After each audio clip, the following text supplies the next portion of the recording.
Won't it be Ryan the Great? And today we are talking football again, guys. Today we have DeAndre Hopkins. As we do know, DeAndre Hopkins has signed a deal with the Tennessee Titans. And now DeAndre Hopkins finally finding a team after a little bit of speculation over about 2 months, almost, just a little over a month of speculation. Of where DeAndre Hopkins was going to go. Originally, we thought he was going to go to maybe the Chiefs, the Eagles, the Bills, the Bengals. We had a lot of different scenarios in our head, but ultimately, the final two teams came down to the Tennessee Titans and the New England Patriots. He ended up signing with the Tennessee Titans just yesterday, and we're going to be talking about that, guys. But before we get into it, make sure you guys subscribe with the post notifications on. Go subscribe to my brother Ryan the Great blogs. Make sure you guys go subscribe to my second channel at Ryan the Cod Great. Make sure you guys go follow me on Twitter at Ryan the Great RTG. Make sure you guys go follow me on TikTok at Ryan the Great RTG. Make sure you guys go follow me on Twitch at Ryan the Great Podcast. And after we do, ladies and gentlemen, let's get right into the video and let's roll that intro. Won't it be Ryan the Great? And today, oh hell yeah! Well, it's not that hard to understand if you know anything about football. Touchdown! A touchdown! Philly! And the Phillies walk it off!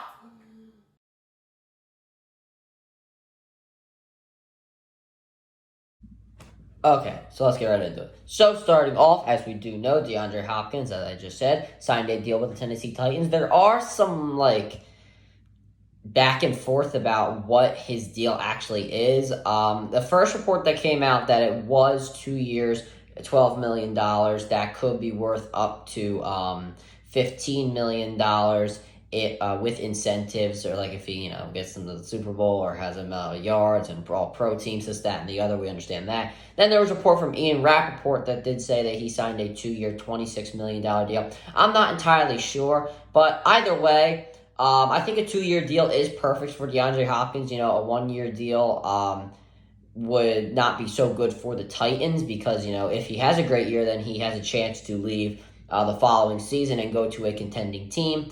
And for DeAndre Hopkins, he's locked himself into a new team, a team that obviously would love to have his services and to try and get back to that AFC Championship game that they have not been able to get to in the past few years. So now the Tennessee Titans, Ryan Tannehill as their quarterback, what we think will be their, or who we think will be their quarterback heading into week 1. We're not sure if Malik Willis is going to get cut by the franchise. Apparently, he is outperforming Will Levis in training camp, but they are still going to cut him anyway. I'm not a big Will Levis guy. I really don't know too many people that are. But, I would think that Tannehill would be the starter week 1 regardless. Now, Tannehill, not the greatest thrower in the world. Obviously, DeAndre Hopkins is going to be the number 1 target. We do understand that there. But the Titans don't really have that many receivers. They don't have Julio Jones anymore. They refuse to pay A.J. Brown. They really only have Treylon Burks. I mean, Burks, who is an okay receiver. Obviously, he was drafted in the more towards the later picks of the first round. Last season, 33 receptions, 444 yards, and only 1 touchdown reception. Obviously, obviously there's room for improvement there. He's only 23 years old, which is very good, but let's face it, DeAndre Hopkins wants to win now, and he's not really going to just be there to get Treylon Burks ready to, become a Pro Bowler. He's got to win now, and he's got to figure out a way to win now. But listen, DeAndre Hopkins, people, the Cardinals just got rid of him for nothing, and executives kind of just thought of him as nothing. Because there was no team that were willing to meet the Cardinals' needs. I'm not saying the teams weren't thinking of him as nothing, but they weren't valuing him as one of the best receivers in the NFL. Let's forget here. Let's not forget here that DeAndre Hopkins in the past 2 seasons has only played 19 games. We do understand that. In 10 games last season, he has 42 receptions, 572 yards, and 8 touchdowns. Last season in 2022, he played 9 games, had 64 receptions, 717 yards, and 3 touchdowns. I watched the full game front to start from back. You can, for the first game he came back, he was dominant. I mean, he is one of the best route runners in the NFL. He does not drop the ball, something that the Titans do need. They need a guy who can hold on to the ball. I mean, the Titans receivers, I'm seeing drops here, there, and here, there, and everywhere for their receivers, and getting a guy like DeAndre Hopkins that can maintain the ball, can get you down the field when you especially need it, can get open really easily, can fight through a double team. That's something that the Tennessee Titans do need. So I'm just talking about they're like. Some of their good, some of their bad, but I'm mostly kind of bringing up the good. I'm going to talk about the bad right now. First thing, DeAndre, as I talked about a little bit of the bad, DeAndre Hopkins is really the only receiver on this team. I mean, I understand that Traylon Burks is a half-decent receiver, but he's only 23 years old. He was drafted in the later of the first round. So how much can he really do? DeAndre Hopkins' job is not to get him ready. His job is to be the best receiver he can be, because DeAndre Hopkins, at the end of the day, is only 31 years old. He definitely still has a lot left in the tank. And, other than that, I really can't name any other receiver on the Tennessee Titans off the top of my head. I know they're tight end. I can't pronounce his name, though. Is Austin Hooper still in their lineup for tight ends? Is he like their backup tight end or something still? I don't even know. But they obviously have Derrick Henry coming out of the backfield. The offensive line for the Titans is not the greatest in the world, so I feel like they're going to be forcing it to Hopkins a little too much, which could bring in double teams. That's another problem. I did say he can fight through double teams, but when you're getting double teamed every single time, and the Titans are going to him every single time, they're going to set up a defense to fight through that. I mean, let's just face it how it is. There's a lot more film in this era of football. There's a lot more stats. You can get like the point decimal yard of separation for these guys, and there's a lot of stats, just a lot of footage to see how you can defend a guy like a DeAndre Hopkins or anybody. I mean, you can set up a whole defense to defend him. While you do have to worry about Derrick Henry coming out of the backfield, as I just mentioned, the Titans' offensive line not the greatest in the world. Something I do think they need to beef up just a little bit. I do have some concerns about this team with two guys dominating the ball. If you see the Kansas City Chiefs, the reason why they are so successful is because Patrick Mahomes really spaces out the field. He gets a lot of guys involved, and that's how they win. Patrick Mahomes has taken guys who I couldn't tell you who they were 2 years ago, and now he's turned them into caliber receivers that are getting good money. So that's not something I think Ryan Tannehill can do, but we will have to see. Another concern I have about this team is when they are in the red zone. Listen, obviously we know the red zone, 20 yards. We don't have to go over that.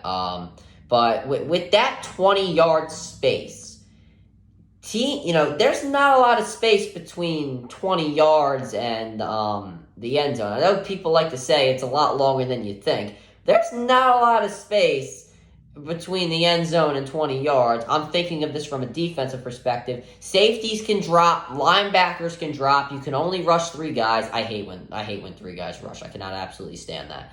But in the red zone, the Titans don't really look that good. Now listen, I understand you can give the ball to Derrick Henry, but if it's 1st and 10 from the 20 and you're going up against a defense, like let's say for the 49ers, who only give up a few yards per carry. Say, for example, they only give up 3 yards on that drive to every Derrick Henry run. Say, for example, if they're giving up 3 yards a carry to Derrick Henry on that game.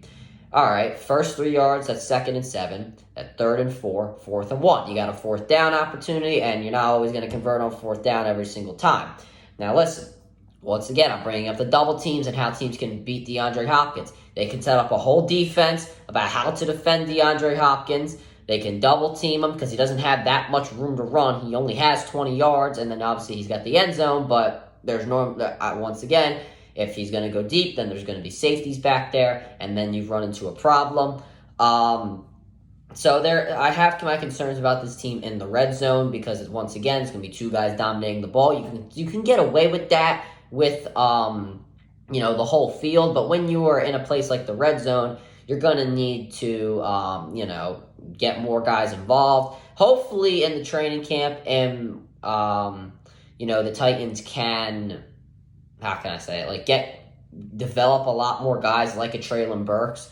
But we will have to see there. I don't really think that the Titans are going to get off to a hot start. Once again, it's two guys dominating the ball. They have a young team. They don't have the greatest quarterback in the world. So I think this team is going to, struggle a little bit in the first few weeks. I think they'll pick it up more towards the midpoint of the season, and we'll have to see from there. Now, I do think because of that, I do not know if they are going to win this division. We do have to look out at Anthony Richardson and the Indianapolis Colts, who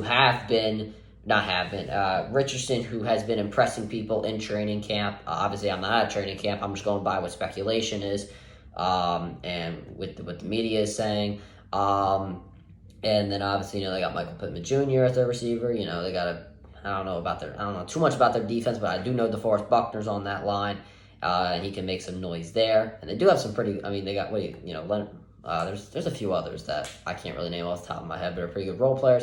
Then obviously you have the Jacksonville Jaguars, who were in the divisional round of the playoffs and had a chance of beating the Kansas City Chiefs last season. You can't rule them out. They're obviously getting Calvin Ridley back. They obviously have Trevor Lawrence, and they got a great coach in Doug Peterson. Then the Houston Texans, not really much there. But the Titans, I do believe, are not going to have to really fight for a playoff spot. I think they could either get the wild card, or I think they'll be the fourth seed, because they're obviously the other three divisions in football, with the Kansas City Chiefs and the Buffalo Bills and the Cincinnati Bengals, obviously three better teams that are most likely to be in the top three in the rankings in the AFC. My ceiling for this team, I'll say a divisional round, because there's obviously always that open spot, because it's obviously always going to be Kansas City, Buffalo, and Cincinnati in those three spots. There's that open spot there. And I think the Titans could fill that fourth spot to face a team like the Kansas City Chiefs, or the Buffalo Bills, or Cincinnati, whatever team you want to throw in as the second seed. So we will have to see there.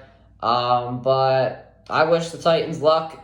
Their fan base is pretty, I think they deserve something because they have suffered for so long. But that'll do it for this video, guys. Make sure you guys subscribe with the post notifications on. Go subscribe to my Riley the Great vlogs. Make sure you guys go subscribe to my second channel at Ryan the Cod Great. Make sure you guys go follow me on Twitter at Ryan the Great RTG. Make sure you guys go follow me on TikTok at Ryan the Great RTG. And make sure you guys go follow me on Twitch at Ryan the Great Podcast. And as always, Ryan the Great out. Peace.